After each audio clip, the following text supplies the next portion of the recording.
Hello builders, welcome to another building video. Today we're doing the European Village, the center of our European escape section of the zoo.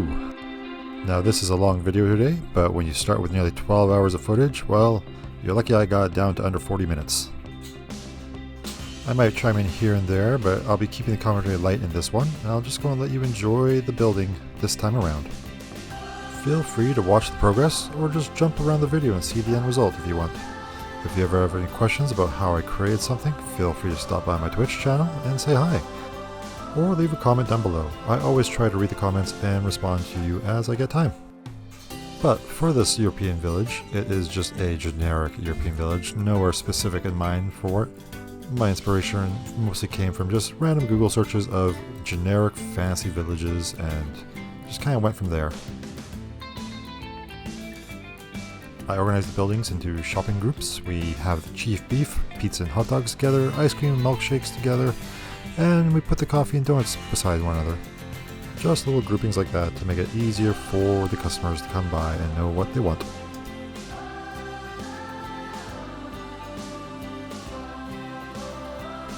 Now the base for these buildings is just simple rustic stone, which I've colored to make it a little bit darker. And the top part is just limestone that I've colored to make it look a little bit more like plaster. We come in later and add a few cracks just to give it a little bit of breath of life.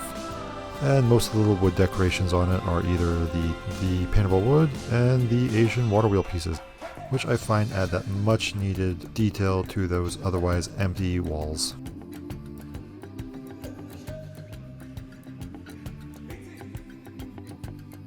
One piece of advice I have is if you are planning on doing a village like this, make sure your starting grid encompasses all your buildings.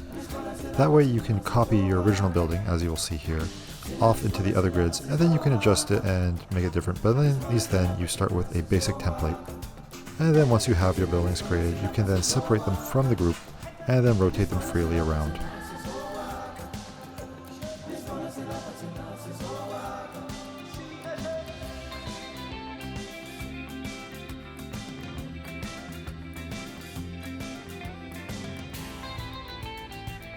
And of course, like I said before, the copy pasting will always save you time on these builds. So just right now, I am flipping one side of the building over, fixing it up, and then move it into place. Just saves me a whole bunch of time from having to rebuild one side of the building. But in the end, it's really just going to look almost identical to the other side.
And as I said before, now comes the time where we copy and paste this complete building over, and this is why having all these pieces on the same grid really helps out with that. And we're going to change the color of it just to make them a little bit more different from one another, and then maybe change a few little details here and there. But for the most part, they will be very similar buildings, and will be attached with a lovely little clock tower in the middle.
And here is another tip for you.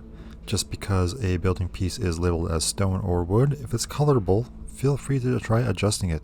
Just like this line head, I ended up changing it brown and making it look like it was carved wood, which seems to fit the theme nicely for this little clock tower.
And as you might be able to notice now, we're changing the colors of all our buildings to make them a little bit more unique and make the village overall more colorful and have a little bit of a charm to it.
and this European bridge arch was too good of a piece for me not to use it.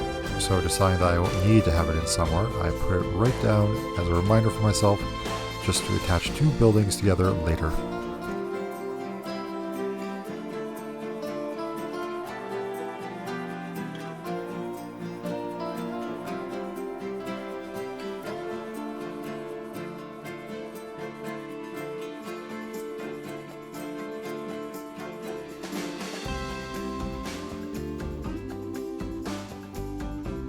It's been suggested by chat many times that my zoo is so large that we need to have some sort of hotel in it. So I decided to add just a small little inn in the middle of European Village that guests can stay at if they want to. As I'm sure the zoo is going to be so large when it's done that no one would be able to see everything in one day, so of course we need to have some small place for guests to stay. Emphasis on the small. I'm sure as I expand the zoo outwards and build different areas, we might build some more little hotels or inns for the guests to stay at.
And now that we have all the food installed into the village, let's start with a little gift shop now, shall we? For colors for this gift shop, I end up going towards a yellow and black theme. Unbeknownst to me at the time, that was very clearly the colors of the Hufflepuff house, which is obviously the best house, let's be honest. But once chat points that out, we quickly come up with a name for our house. Thank you, Lucy Pancakes, for coming up with the name, and we are calling it Helga's Hus.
Now this may be Helga's house, but of course we have to have representation from the other Harry Potter houses, so we color these banners appropriately.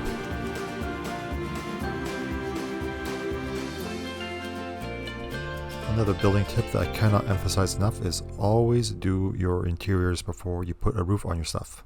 Once you put a roof on, it makes getting the camera in there to get all those fine details a lot harder to work with. So I will drill it into you. Interiors first, roofs second. Remember it.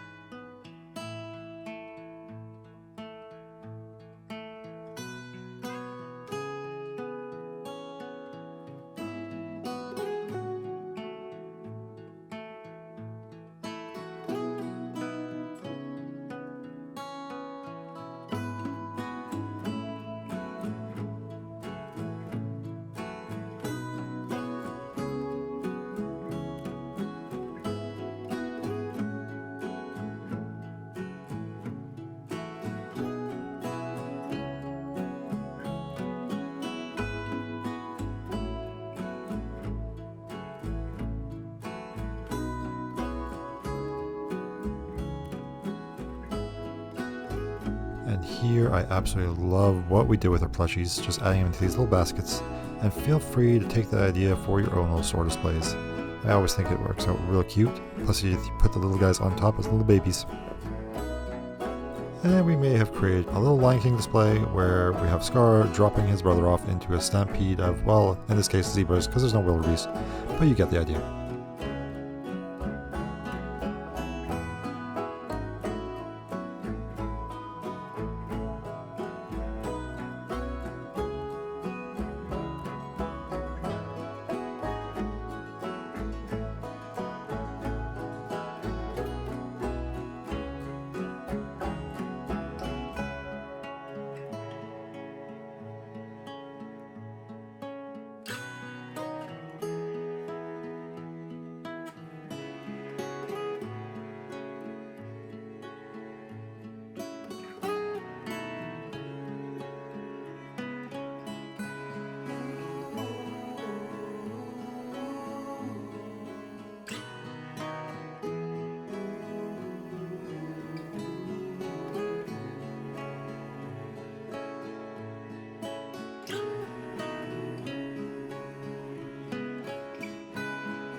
now it comes time to erect the store's name, Helga's Hus, right on the side, equipped with a lovely little badger, of course.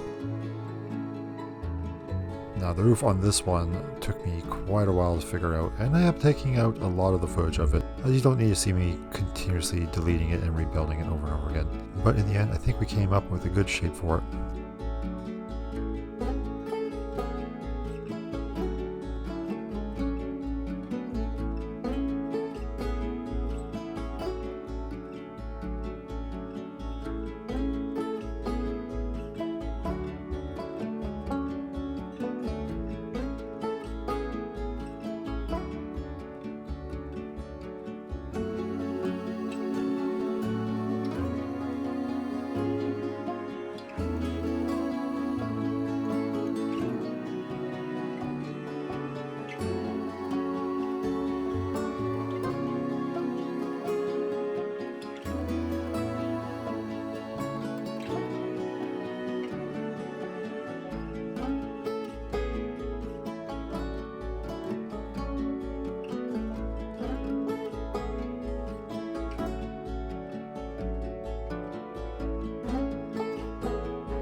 Now with the majority of the buildings complete, it's time to come in and start decorating the streets and, oh boy, start working on that pathing. Don't worry, there's a lot of pathing frustration in this video, although not as much as you would think, as I did cut out a lot of it.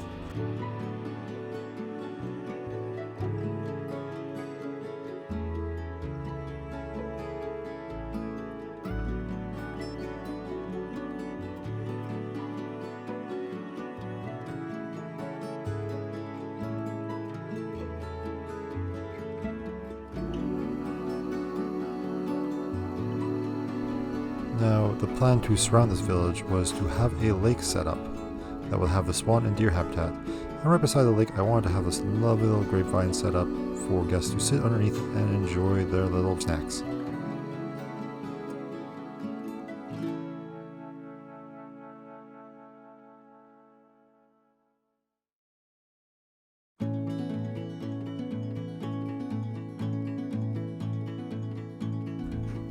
Of course, doing the pathing always leads to these little weird gaps, but we can easily fill those with some fences, rocks, and other little decorations.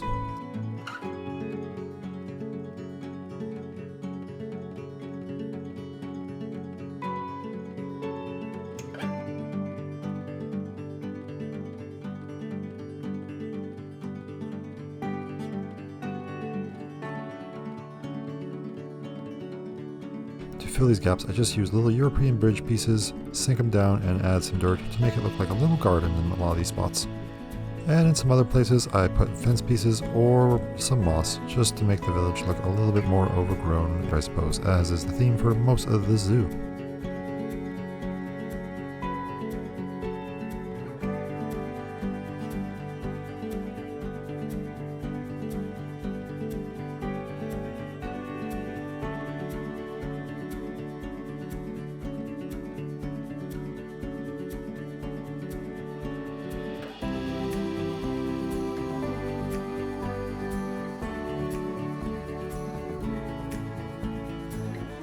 For these gardens, I generally try not to use more stereotypical garden plants, like a simple flower bed.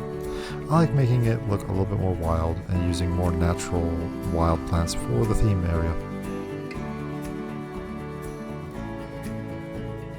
And you'll have to forgive me, this is one of the few times where I go over visit the workshop and I just download a quick little well that someone made, as I think during this part of the recording it was getting very late at night and I just wanted to finish up the plaza.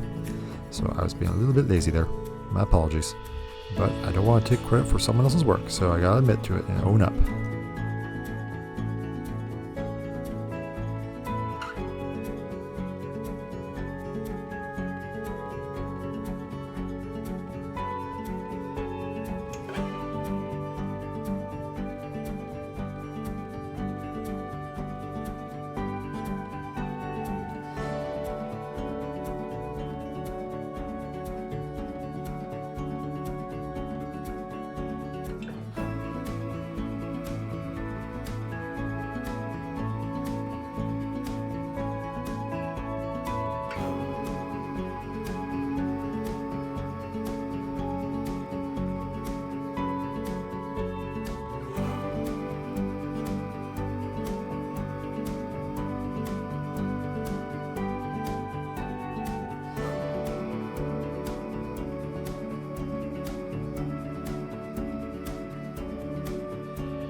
And with now the grapevine and the building is complete, it's time to add in all those little park benches and picnic tables for people to eat on.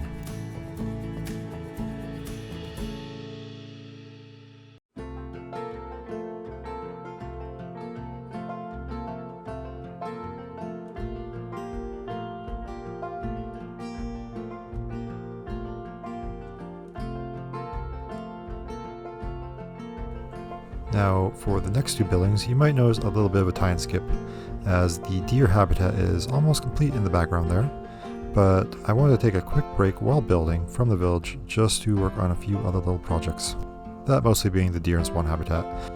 To see the deer and swan habitat, feel free to subscribe because that will be out in a few more days. I just have to get the editing done. So for this one building, it is our keeper area, equipped with, of course, a staff area, a veterinarian, and the keeper hut. I normally like to hide these buildings under caves or behind the whole exhibits so guests don't see them, but for this area it felt fitting just to have a nice little house up on the hill. There is also a garden in front of this house, which you won't be able to see me building as the footage for that was lost, or maybe I forgot to record that bit of it. But you might see a little bit in the end flyby.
And now the last building in this area is just a small little information center at the outskirts of the village, right in front of where we will be putting the Ibex Trek.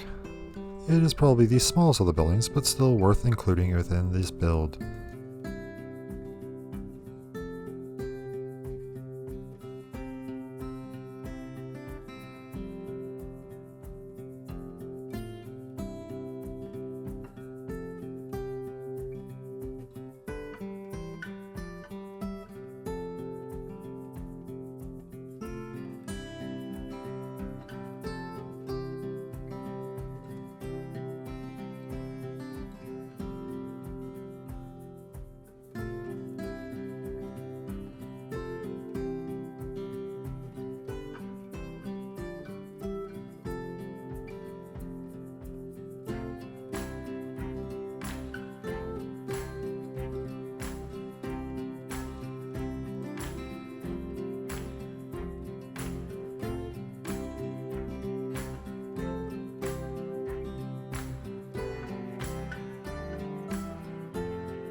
And now that we're nearing the end of the video, I want to thank you all for watching this far. I'll have more time lapses coming soon of the rest of this European area, so feel free to subscribe and check those out. If you enjoyed the video and like my builds, like, comment, subscribe, and do the YouTuber stuff. And it helps push those analytics, I'm sure, to get more people looking at the video, and we can share that love of Planet Zoo with them. And if you haven't already, feel free to click on my Twitch link down below and follow me over there. Anyone who follows me will get their name up on one of my boards spread throughout the park in one of the many regions. And also anyone who subscribes will get your name up on a statue somewhere with a quote of your choosing. And shout out to Red Buddy, who graciously donated 10 gift subs out the other day, so he got to name the village. And we named it Villa Rouge in his honor. With my whole spiel over, let's end the video there, and I will give you builders one final flyby of the village. With all that said, happy building everyone, goodbye and have a great day!